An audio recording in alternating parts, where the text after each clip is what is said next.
Are the Denver Broncos on a similar arc to the Philadelphia Eagles, who just are crowned Super Bowl champions? And are the Nuggets peaking at the right time? All questions to be answered on today's rundown. And we start with the Denver Nuggets. It's time to have a conversation as it relates to the Denver Nuggets on a couple of important topics. Number one, Nikola Jokic, who is in search of yet another MVP trophy and somehow finding ways to amplify and extend having some of the greatest and most efficient seasons in NFL history. When he won his first MVP during the COVID season, it felt like there was no way that he was going to be able to keep up pace and match that level of efficiency and production. From a PER standpoint, one of the most efficient seasons in the history of the NFL. Well, he's found a way to do that. And I have said many times that he has normalized greatness to a degree where a triple-double, a statistic that for almost every player in the NBA is a momentous, historic type occasion that player and that team remembers for a long time. Nikola Jokic has turned that into a casual Tuesday in February.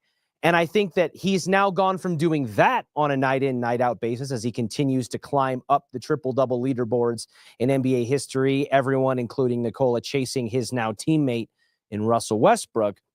He's now taken that and said, okay, let me do it in 3 quarters. He's played 12 games this season where he sat the entirety of the fourth quarter and has managed to turn several of those into triple-double performances. So again, he continues to be the exception to the rule and the unicorn, the pot of gold at the end of the rainbow that you always think might be there and that you might be able to find, but you never do. Well, he's found it. And he continues to do it night in and night out. I have also been on record saying that I don't think Nikola Jokic will defend his MVP title and win another one, which would be his 4th in 5 years, save for the Joel Embiid kind of hiccup or blip on the radar, which we all have our own feelings about. I think the award will go to Shai Gilgeous-Alexander, and I think there's a couple of reasons for that. One, voter fatigue is a real thing, and I don't like it, but I also have a lot of fundamental issues and differences with the way that we define and legislate the most valuable player, the MVP award, and that crosses sports beyond just basketball. Because I think that there really is no more definitive statement on the value that a player brings to their organization relative to other key players on other organizations within the same league than when the Nuggets are one of, if not the best, offensive rated teams in the National Basketball Association with Jokic on the floor, and one of, if not the worst by a decent margin, worst rated teams in the NBA with him off the court. How else could you define the word value than that? And I can understand the sentiment of like, well, he's just doing what he's been doing. How is that special? Well, it is. Just because someone does something special for multiple years in a row doesn't make it less special because no one else is doing it. I still think Shai Gilgeous-Alexander is going to win the award. And the last time that someone other than Nikola Jokic won the MVP award, they went on to win the championship, and Nikola Jokic was finals MVP. So I think that a lot of us would trade championships for regular season individual awards. We'll see how it shakes out. But the question to be asked is, are they peaking at the right time? And I think that they are. They have one game. They will play the final NBA game before the All-Star break. They've won 7 games in a row after dismantling the Portland Trailblazers last night.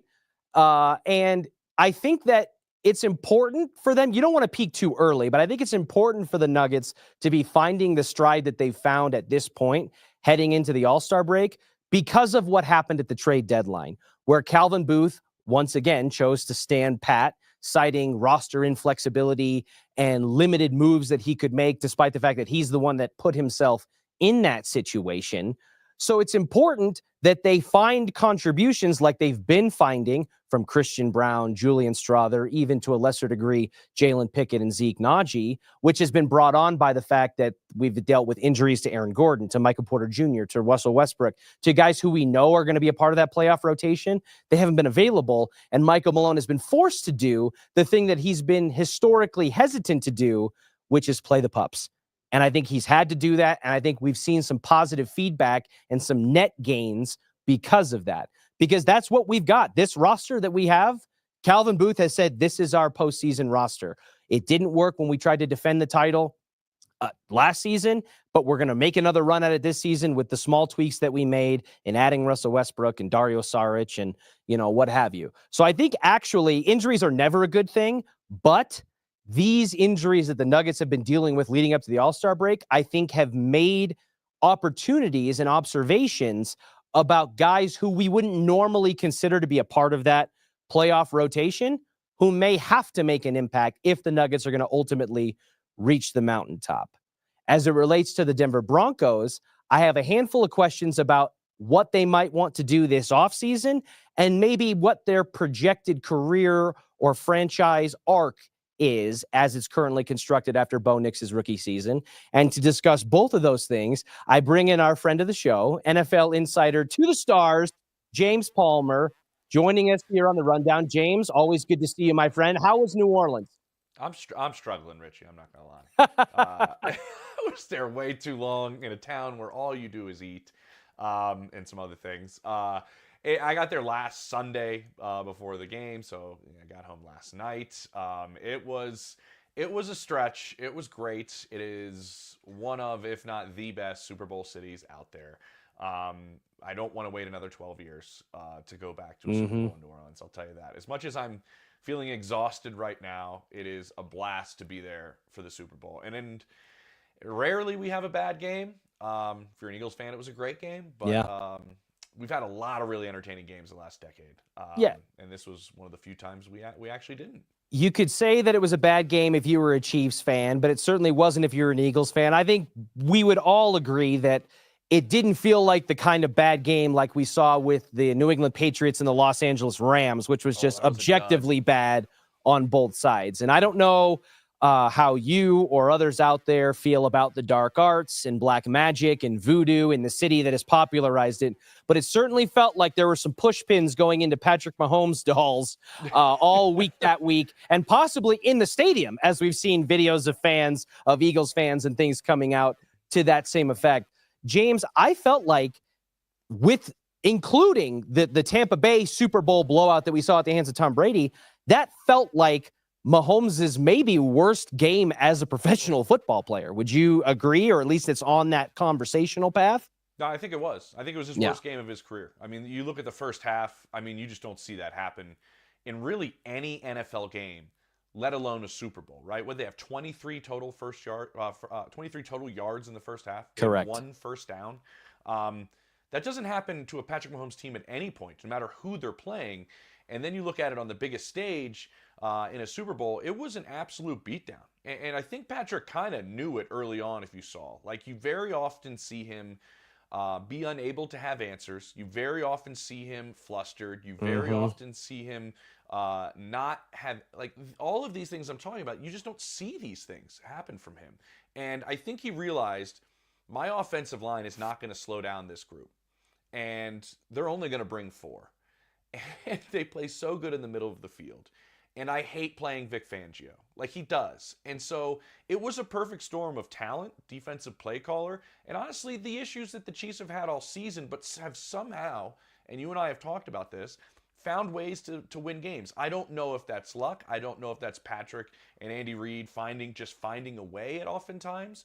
But when I look at that game, I'm going, Richie, you tell me, that where were they going to win the one-on-ones? Like, right. You know what I mean? You had Trent McDuffie, their best corner, who's a very, very good corner in this league, shadowing A.J. Brown. He had no chance against the physicality of A.J. Brown. I would have put him on Devontae Smith, honestly. It's probably physically a better matchup. But, like, if that's your best defensive player, and then you look at the offensive line that Philly has, and Chris Jones is your other best defensive player, and both of them are completely neutralized, like, where's your advantage? And then you flip it, where was their advantage offensively? They didn't have one, honestly.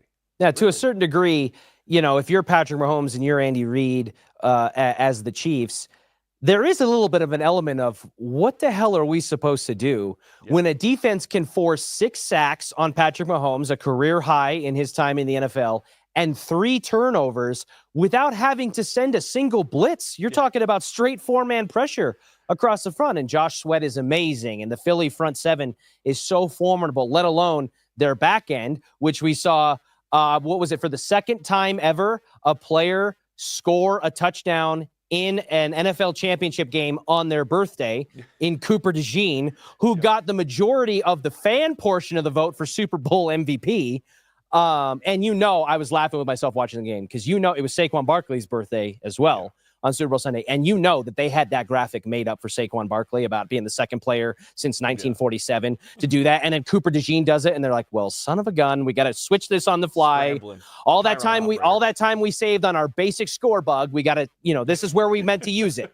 So, James, as it relates to the man who was actually voted Super Bowl MVP, Jalen Hurts, he is someone that I, as well as others, have gone on record, even to you, to say that I have questions about whether or not he's a legitimate franchise quarterback, whether or not he's somebody, even with a star-studded, talented roster like the Philadelphia Eagles have, whether he's a guy that can cross that threshold and that finish line. Well, now the others who kind of fall along with that narrative are being forced to reevaluate that. So and I asked you this question before the Super Bowl, and now that it's happened, I want to revisit it.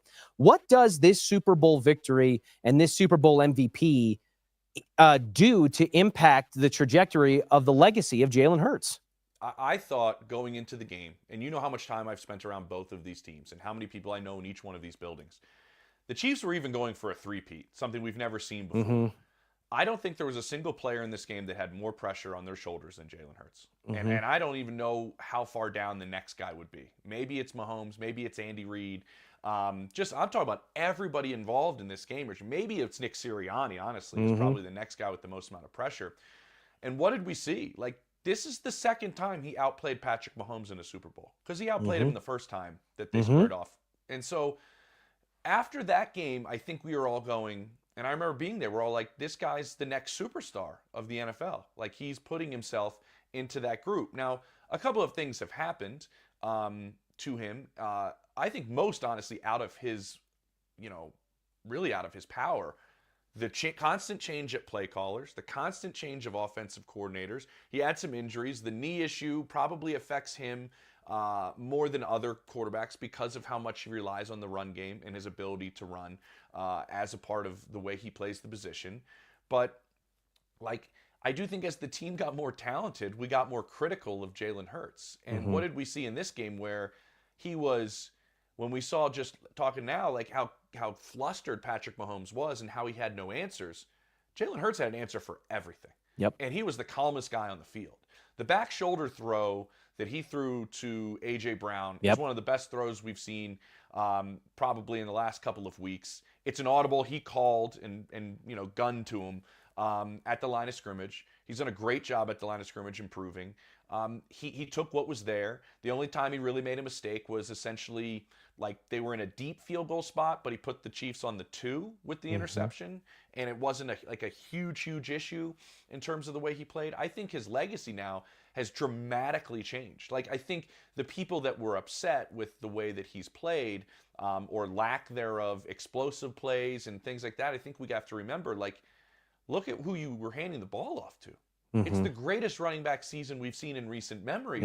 Why wouldn't you hand the ball off to him? And guess what? Jalen Hurts thrived in this game because of Saquon Barkley. Spags was not going to let Barkley beat him. They clogged the box, and Jalen takes full advantage of it. They were going to put this game on Jalen Hurts' shoulders. That's what you felt like from Kansas City. To that point, make the plays. To that point, if you had told me before the game that Saquon Barkley was going to have a stat line of 25 rushes for 57 yards and no touchdowns, I would have told you Kansas City dog walked it all the way to Disney World. But that was neutralized by multiple factors. One, Jalen Hurts had some massive timely rushes and ended up leading the team in rushing. I think it was 11 carries for 79 yards. And Saquon Barkley's impact outside the running game was insane. He had a team-high 7 targets, 6 receptions. He was big in pass, but he had a couple of pass-blocking moments where he absolutely He made the Dotson play. saved that Jahan Dotson play.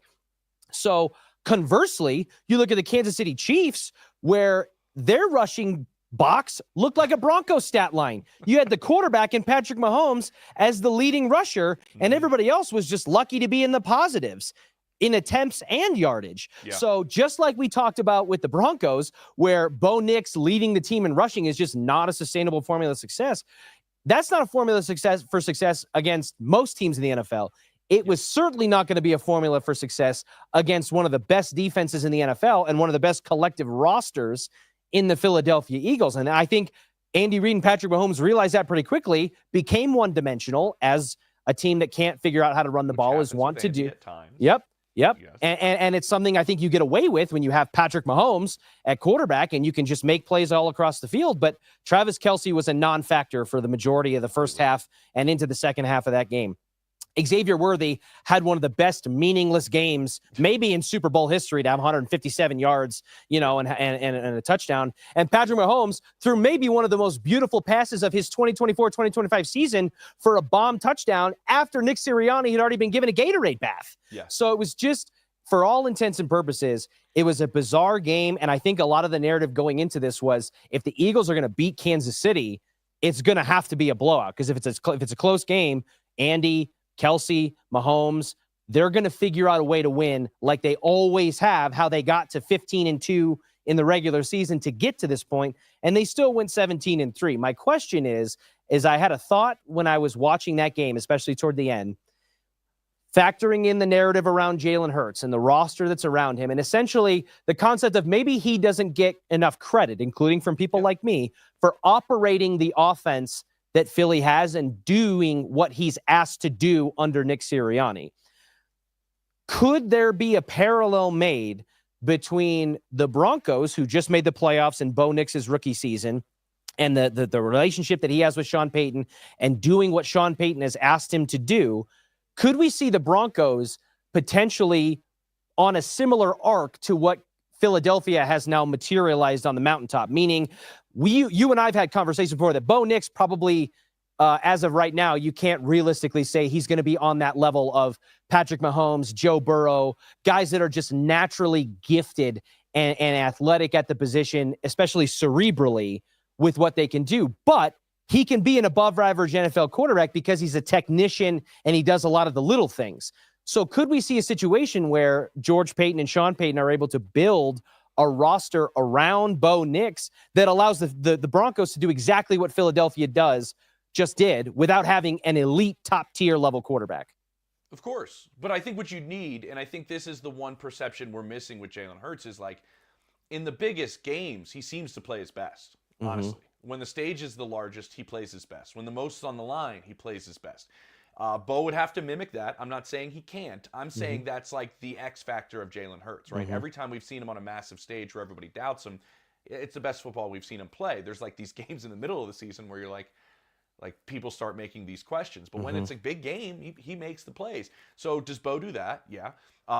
I think anybody in the NFL would love to have their general manager put a team together the way Howie Roseman did. That's what I was just going to say. I think that's the number one thing. I think that the Jalen Hurts X factor, I think, is worthy, because I do think that there is a difference. And if you look at Jalen Hurts' entirety career, including college, he did step up big in those big moments. And I think we saw microcosms of that with Bo Nix, where he wasn't intimidated to go into Arrowhead and play the undefeated Kansas City Chiefs. And he drinking through a fire hose, especially through the first 6 weeks of the season, wasn't deterred or discouraged by the early lack of success, and it kind of materialized late in the season. But I think the secret sizzle, if the Broncos are going to try to attempt to jump on that same arc and train as the Philadelphia Eagles, is George Paton and Sean Payton have to be Howie Roseman. And yes, nobody in the league's Howie Roseman. George Paton put together, he put together a secondary that features Patrick Surtain, the reigning defensive player of the year, and Riley Moss, a promising young player who can help buoy the other side. And we got emerging kind of breakout years from guys like Nick Bonito and Jonathan Cooper getting an extension. And, you have a contract decision with DJ Jones up front. But those decisions, you got a long way to go to get from where George Paton's at to what Howie Roseman's able to do year in, year out, and have it all stay together in one piece to allow Philly to be in the position to win a Super Bowl. Yeah, he's the best executive in the league, and nobody's even close. I mean, it's not only how he puts a team together; it's how he consistently reloads in positions he already has an All-Pro in. They drafted Cam Jurgens to be their starting center when Jason Kelce still had 2 years left at playing at an All-Pro level. Kelce actually helped pick Cam Jurgens, and what happens? He slides in after Kelce retires last year. He's a Pro Bowler in his first season. Like, they get Jalen Carter and Jordan Davis in the middle of the defense when Fletcher Cox is still playing at a Pro Bowl, maybe borderline All-Pro level. And they had Hargrave there. Like, they love to draft players specifically in the trenches when they already have great players in front of them, and they simply just reload in the positions that Howie really finds important. He's always built the team through the trenches. He's always built the team through the offensive and defensive line. I think they got lucky in a sense with Zach Bond, but that's good coaching because Vic Fangio is the one who said, I think we should move him to middle linebacker. They essentially got him to be a special teams player. And then you draft really well in the secondary. Like, you pick Cooper DeJean and Quinyon Mitchell. I think the input of this entire group as a front office is what they look. It was what the rest of the league studies. It's Howie, but it's everybody else. There's a very balanced approach between scouting and between analytics. They look at everything in a variety of different ways to make this team better. But the biggest thing that they do is they constantly keep swinging. And I'm kind of curious if that's going to be George Paton. Like, Howie always tries to get more picks so he can be as flexible as possible. But he doesn't care about making a mistake. And once he makes a mistake, he moves on very quickly. And I think that's what separates him from the rest of the league. Oh, Carson Wentz isn't working out. We're moving on quickly. And what did he turn that Carson Wentz trade into? Like, 4 guys that were key members of this Super Bowl team. So you're right. I think they can do it with Bo. I think Bo's good enough to play at that stage. I think you could have put Bo on that Eagles team and he would have played well. I said the same thing. I think he could have played well there. But I don't want to say that and take anything away from Jalen Hurts and what he's It's done. not to do that. And as someone who has taken away from Jalen Hurts, I'm saying that up front. He deserves the credit for doing what he did. His stat line doesn't look in some ways as impressive as Patrick Mahomes's because Mahomes's numbers were so inflated in garbage time there. And he did have a lot of help on the 100%. Defensive side of the ball. And Vic Fangio, a guy who I lamented and lambasted for the 2 years he was here as head coach, I think you could make the argument if he was eligible for it, he should have been Super Bowl MVP for the game plan that he was put together. As it relates to the Broncos, James, I think something we've all been trying to define, including Sean Payton, since he's been here, is what does it mean to be a joker? I think we've seen, I actually heard with the reemergence of John Gruden that we've seen as he's joined the Barstool scene and he's kind of back out in the social sphere, you know, that the Joker, the Joker role, a lot of people use that in reference to the J tight end, a Rob Gronkowski type, who's a tight end in name, but it's really just more of a middle of the field assassin and somebody that creates a mismatch on a linebacker or a nickel corner level player. But for Sean Payton, I think it manifested itself in some ways as a running back that can attack in the rushing and passing game, like an Alvin Kamara, Reggie Bush, Darren Sproles. It's manifested as a tight end, like a Jimmy Graham, who you can split outside, line up inside. A wide receiver who can eat in the middle of the field, but is also a willing and competent blocker and somebody that you can use to help scheme the run game a little bit, like Michael Thomas. But we haven't been able to figure that out here. And I think there was an attempt to make it Greg Dulcich. I think there was a necessity or a need that kind of manifested in a Marvin Mims tryout for that role. But I don't think that the returns are diminishing, I would think, after this year on that experiment. But we just got news. We had the conversation a couple of weeks ago about Cooper Kupp, who was told basically that the team is moving on from him and that he will be leaving LA this offseason as they seek to find a trade partner. And the same permission has been given to Deebo Samuel in San Francisco in terms of permission to seek a trade partner this offseason with he and his agent. Deebo Samuel is a guy who just a handful of years ago in 2021 was a first-team All-Pro, had 1,400 receiving yards, 14 total touchdowns, and over 120 targets in a season, and was one of the most utilitarian Swiss Army knife players in the NFL. But it seems like that production has decreased at a marked amount year after year after year to where we've dwindled down just 3 or 4 years later, and he's nearing 50% of that level of production in 2024, 2025. 670 yards and 3 touchdowns, handful of rushing yards and a touchdowns, and just 50 receptions, down from the 77 he had in 2021 on nearly double that amount of targets. So, James, my question is, and this is the question I have and why I have a little bit of an eyebrow raise at any kind of free agent situation or player made available for trade situation, because inherently, to get to that point, the team that knows you best has to look at you and say, we don't want you at the price that you're with, or you're no longer worth what we think that position is worth. And so that's an automatic buyer beware for me. But why has Deebo Samuel's production seemed to decrease at such a marked rate from 2021 to now? I understand that he's nearing the big 3-0. He's not there yet, but he's getting closer to 30 than he is to 25. But it can't all be that, right? There's got to be a schematic change that's taking place as it relates to San Francisco that's causing some of this. Am I correct? Well, what they've moved on. Like, look at what they've done with their roster. Look at who they paid. They paid Brandon Ayuk like monster money. He's an outstanding route runner, and most people believe a better receiver than Deebo Samuel. They drafted Ricky Pearsall at the bottom of the first round. And Jennings is actually like a good player, and you still have George Kittle, and you still have the ultimate joker in Christian McCaffrey. Yeah. Like, where is his place on this roster right now? It's very similar to like where Kyle Pitts stands right now. They're different players, but my point is Kyle Pitts, in terms of the way Zach Robinson and that group think offensively, is we got to get Drake London touches, we got to get Bijan Robinson touches, we got to get Darnell Mooney touches, and then we get Kyle Pitts touches.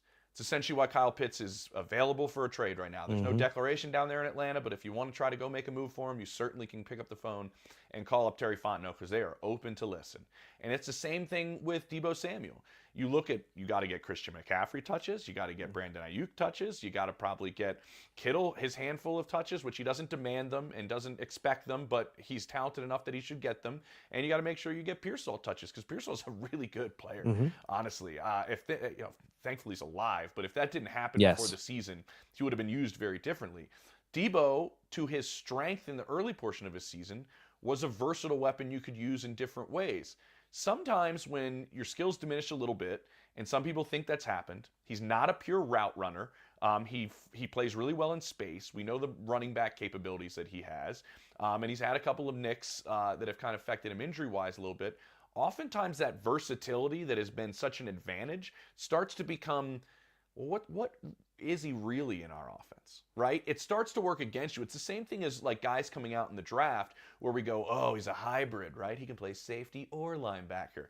Unless you're the best of the best, that people in the league are starting to look at like, well, then why do we want the B- in both of them? Like, you know what I mean? Be an A+ in the one thing that you do. And I think Deebo still has football in him for sure. I don't know if anybody wants this contract. That's the thing I've been being told for weeks.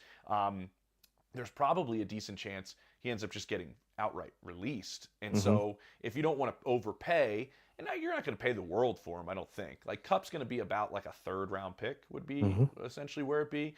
And so I would think it'd be kind of near there with Deebo, but like the contract's not something you love. But you better have a plan. And where you're paying him, you better have him be closer towards that top group than where, he's at now, like we're mentioning with him in Pitts. I think in Denver, like, you'd probably have to get him touches. And I think you're probably built right now to where he would get touches. It's whether Sean envisions it or not. But we do have to remember the player you're dealing with here, right? Multiple trade requests, multiple deleted tweets on social media about, I'm open, they're just not giving me the ball, stuff like that. I think you weigh all of that in this equation.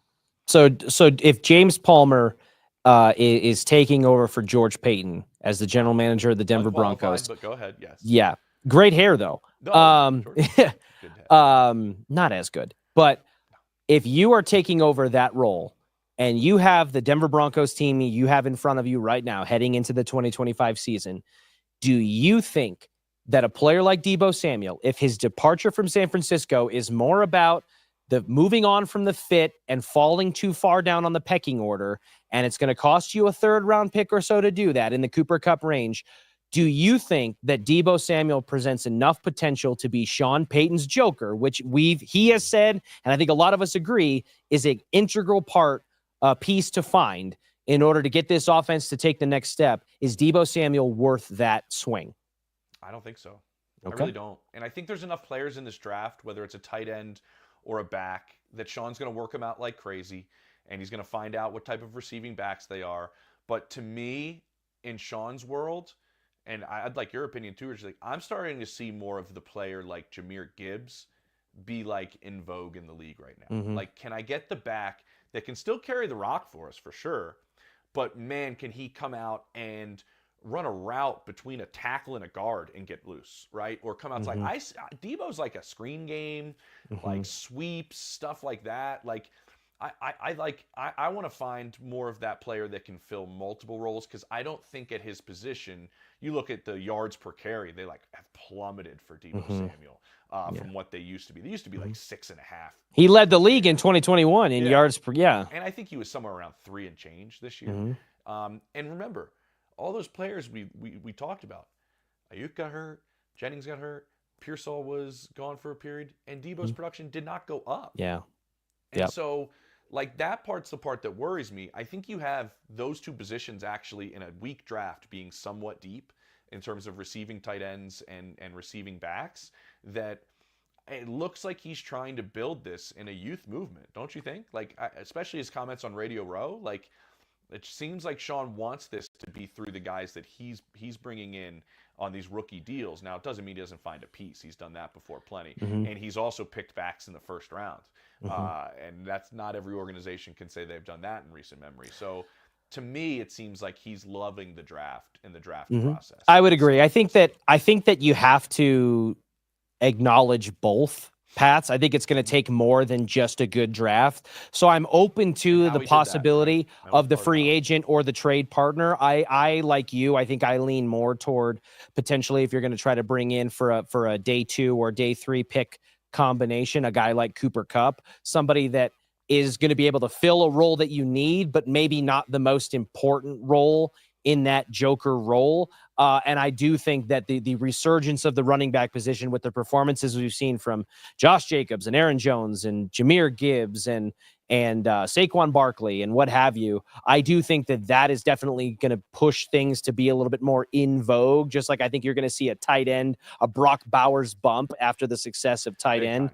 Like Warren's going to be gone before 20. And things of that nature. So I think that because of the key pivotal nature of the Joker role as it relates to Sean Payton's offense, I would lean more toward finding that player in the draft and being able to mold it from ground zero and have it at a cheap price point for a number of years, instead of trying to microwave it by taking somebody else's previous Joker that's maybe a little bit more worn. Obviously, it fits positional needs that the Broncos have, but I am with you in that regard. James, I appreciate you, as you have every Tuesday for the majority of the football season, for sitting down with us. Always great to catch up with you. Your insight is some that we here in Broncos country can't find many other places, and I can't wait to catch up with you again next week, my friend. I like this new setup. This is nice. My first time with all the new graphics. Kind of fancy, right? I like it. It looks good. I got like a little mini rundown sent to me. Yeah, there we go. Well, I appreciate it, and you will get the same mini rundown sent to you next Tuesday.